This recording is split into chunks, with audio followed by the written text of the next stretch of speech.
Hello everybody and welcome to my review of volume number 1 of Mine's light novel series New Life Plus, Young Again in Another World. Now this is a brand new series that is being released by J Novel Club. It started publication in Japan in 2014.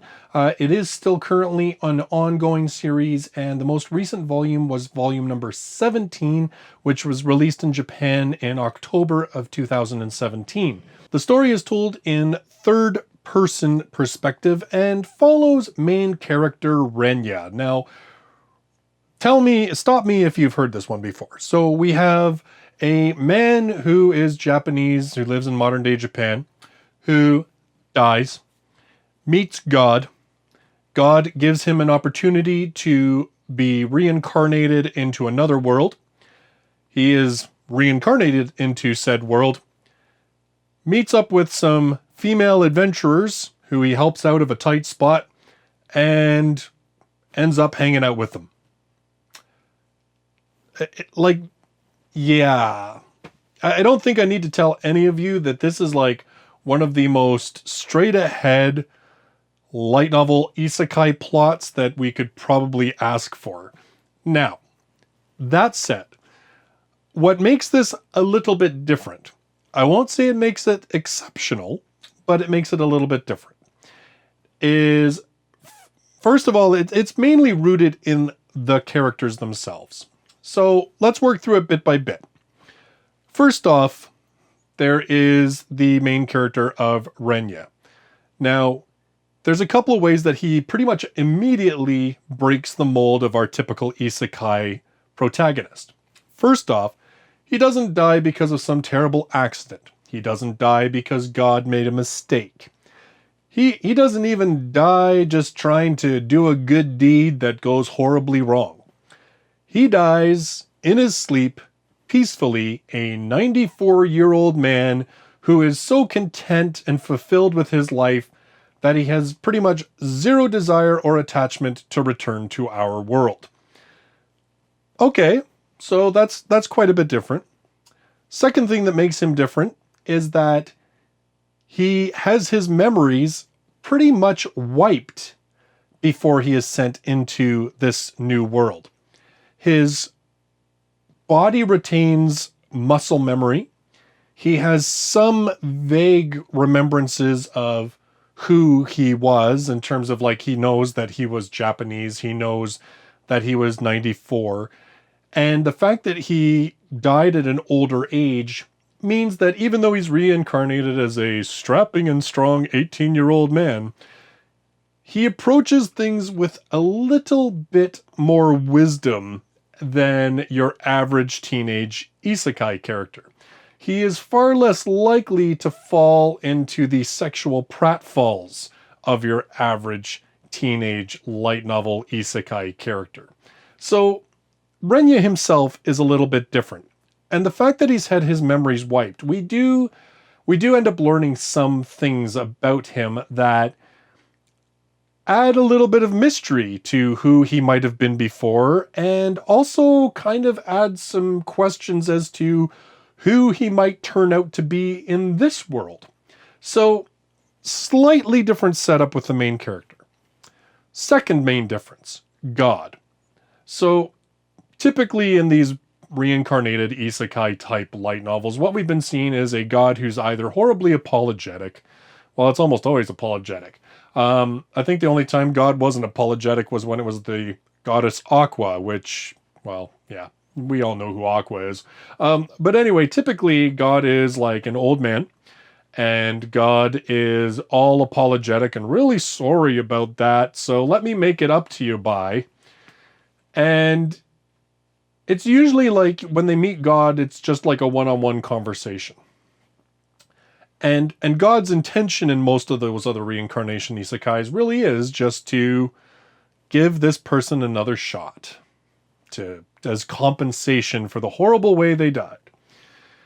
This one, not like that at all, because of course, as I just said, Renya didn't die terribly. In fact, he died in a way that I think most people would be pretty proud to say they passed on.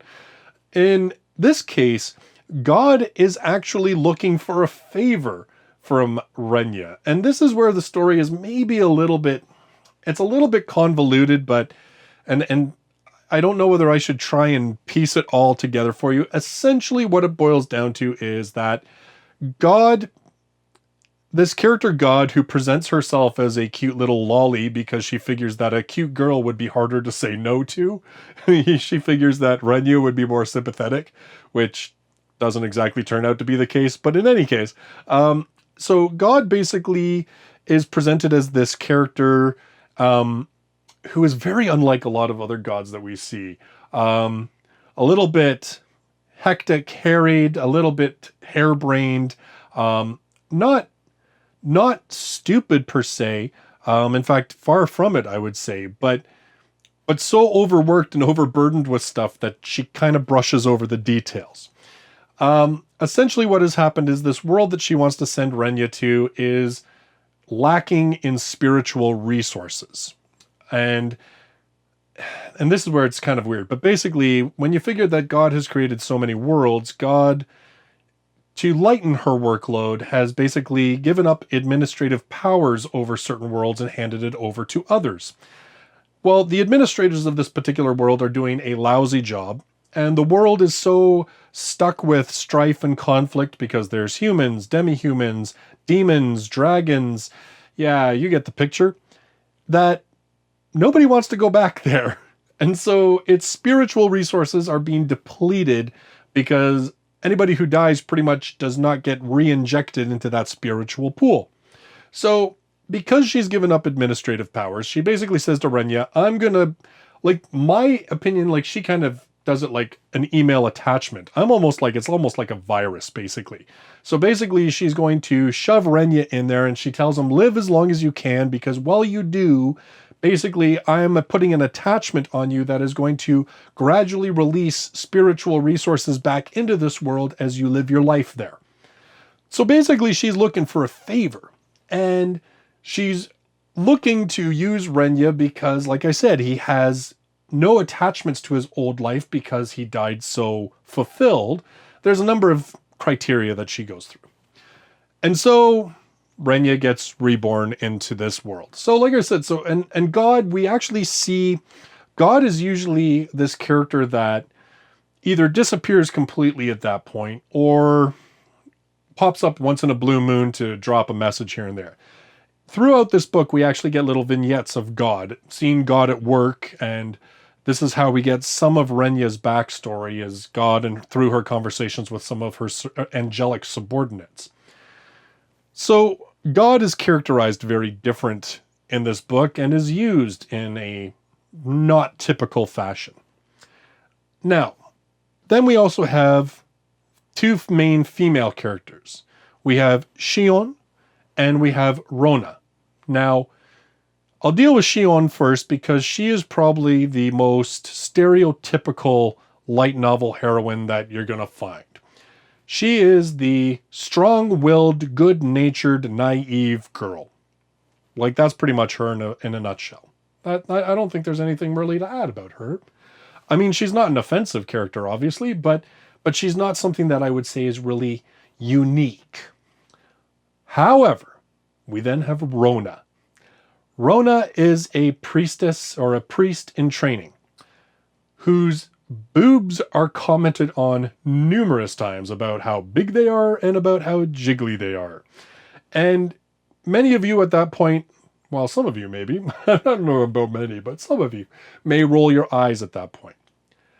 There is actually a plot point about this, and I don't want to ruin it, but Rona is a very multi-dimensional character and is written actually very well in terms of the little hints and stuff that are placed about her as you go along.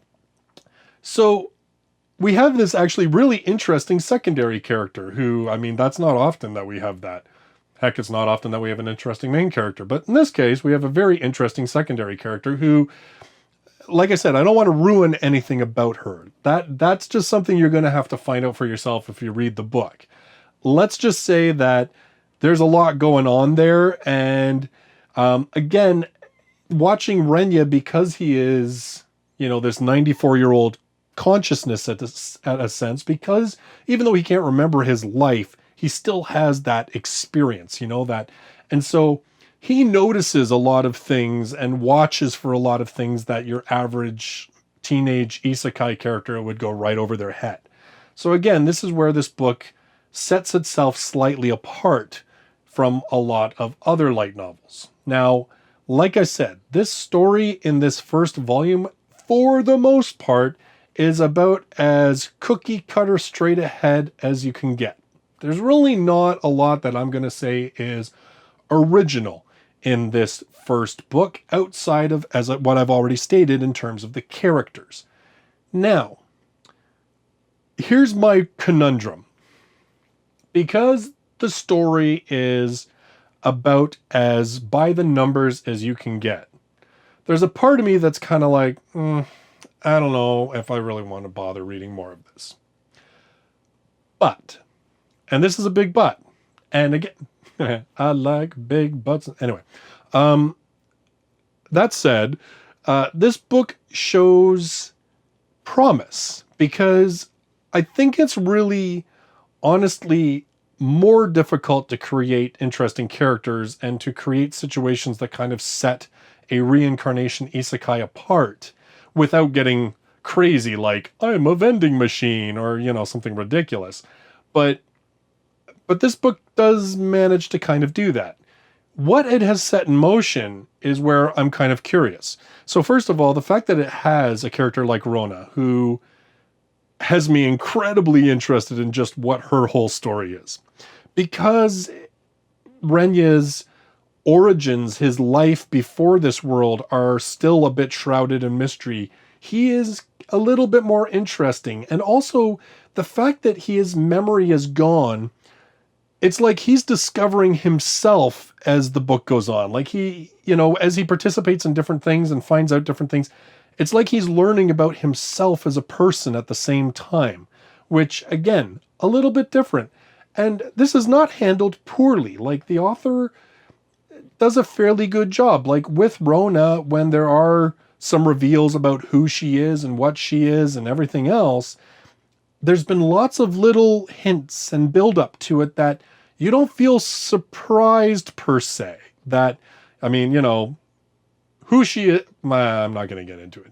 I will say that there was certainly a bit of surprise involved, but it made sense. It didn't seem to be just like an out of the blue kind of thing. So the writing isn't bad in terms of how the characters are used. And because we have this potential in the plot, we have this sort of greater god who's directly interfering in something that she knows that technically she's not supposed to. We have these gods of this world that are certainly questionable because of what they have allowed to have happen and because they've turned a blind eye to a lot of the bad stuff going on. We have, of course, multiple races, everything from demons, dragons, you name it, that who knows where this is going to go. Because it isn't as straight ahead, like, even though we start into this, really, when we meet these characters, they're just adventurers. It's not like he's been dropped into the middle of a military where he's got to fight the demon lord or anything like that. Like, it's not that standard a setup. So at this point, I kind of sit here going, so I've got some somewhat interesting characters, and I have some somewhat interesting potential for where this could go. And the writing isn't horrible. In fact, the fact that I have some interesting characters suggests that the writing is at least competent. So this kind of has me thinking that this is one of those series that I'm gonna have to read at least volume 2 before I decide whether we have interesting characters that are being wasted in a boring story, or whether this first introduction is just that. Because it's an introduction, the plot is thin, but it's a bit thinned out to allow room for the characters to be shown. That's what I'm kind of hoping, but at this point, hard to know until I read more of it. So in general, New Life Plus, it's not bad. It's, like I said, you know what? The the characters make it more interesting than what the plot or the initial synopsis makes it seem. I guess I should also say that even though Renya seems very capable, at least in this first volume, he is not OP. It's not like he just gets dropped into this world and suddenly can kick everybody's butt.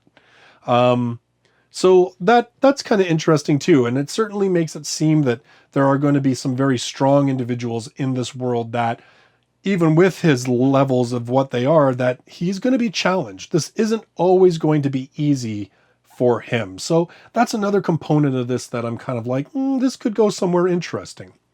So all in all, New Life Plus, not a bad first volume. Like I said, definitely a little bit above and beyond what I expected, but that was mostly because of the characters. The plot is very by the numbers and somewhat boring, but as you learn more about the characters, that's what makes it interesting. So this is going to be one that I'm really going to have to read a second volume before I can decide whether this is a take it or leave it type of series, but not a bad start, and certainly a lot of good foundation for potentially a good series going forward. So those are my thoughts on volume number 1 of New Life Plus.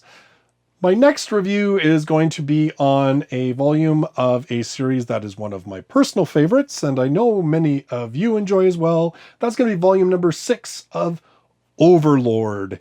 Yep, it's been sitting on my shelf for about a month and a bit. Wow, actually, has it been 2 months, or did this come out in January? I think this came out in January, actually, so it's only been about a month. But nonetheless, it's been waiting way too long, and so this will be my next review. So if you're brand new to the channel and you love light novels, you should subscribe. I do 2 to 3 reviews every week, as well as a weekly countdown of the top 10 best-selling light novels in Japan.